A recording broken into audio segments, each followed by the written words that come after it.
Les mouvements Y en a marre et Frappe sont venus aujourd'hui rencontrer la grande coalition électorale Wallu,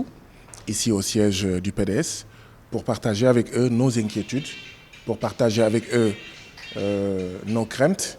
par rapport à la marche du pays, particulièrement par rapport à la manière dont la justice sous le magistère du président Macky Sall fonctionne. Une justice aux ordres, une justice du Kumba Amndey et du Kumba Amundey, une justice à géométrie variable,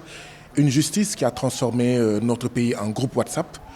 dans lequel le président Macky Sall peut prendre n'importe quel Sénégalais, l'en sortir, peut prendre n'importe quel Sénégalais, l'y introduire. Nous avons les cas du président Karim Meïssa Wade, du président Khalifa Ababacar Sall, du président Ousmane Sonko, mais nous avons les cas de tous les citoyens sénégalais qui, dans l'anonymat, souffrent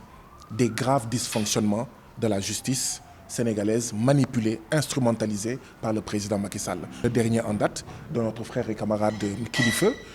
qui est victime d'une justice à double vitesse, où en fait tous ses co-détenus ont été libérés, sauf lui, ce qui trahit une volonté manifeste de casser de l'activiste Kilifeu,